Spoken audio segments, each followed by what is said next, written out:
On the hollow screen, the helo broke apart in a rather spectacular way when it hit the Chicago River, debris flying through the air like miniature missiles amidst the small explosion.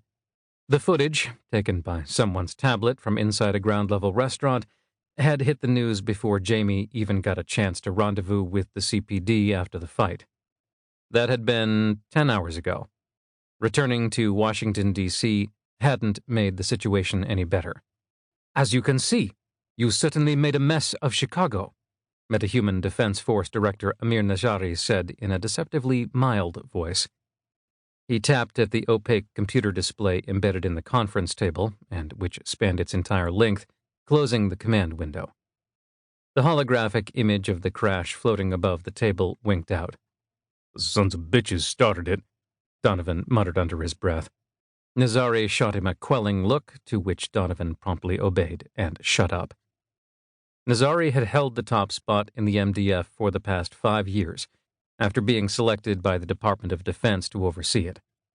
A 3-star general, still carrying an active commission with the United States Army, he'd taken up the challenge to deploy the MDF's limited number of metahumans and other field agents to the best of his ability. He'd achieved major results with limited personnel by way of preemptive strikes over the years, a good quarter of those successes in the past 2 years borne out by the team of metahumans surrounding him. Nazari gave Alpha Team more latitude than most of the teams under his command, but even he drew the line somewhere.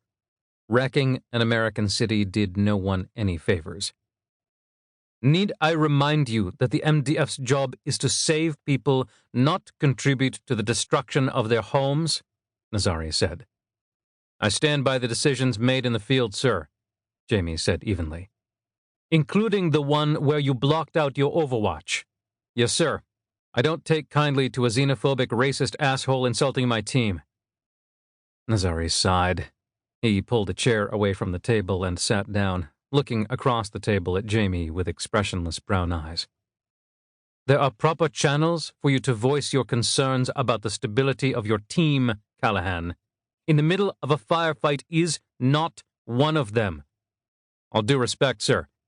We've done missions without an agent in Overwatch and completed them just fine. Sergeant Harrison wasn't an agent. He was a ranger on secondment from the United States Army." Jamie didn't back down. "He was an asshole, sir." Around him, Alpha Team kept carefully blank expressions on their faces so as not to draw any unwanted attention their way. Even if they had, Jamie would have taken the metaphorical hit for them. This was not the first time Jamie had gone to bat for his team, nor would it be the last. To them, Jamie was their rock, their anchor in a storm, even before the fateful mission in Tripoli, which changed the course of their lives. 3 years ago, Jamie had been a recon Marine captain in charge of a direct action platoon on detachment to the USS Barack Obama, a Nimitz II-class supercarrier patrolling off the coast of Libya. In the winter of 2281, they were sent on a mission to rescue a team of UN climate scientists who had come under attack in the wreckage of Tripoli. The security contractor the scientists had partnered with for the expedition to conduct environmental experiments in a contested region hadn't been enough to keep them safe.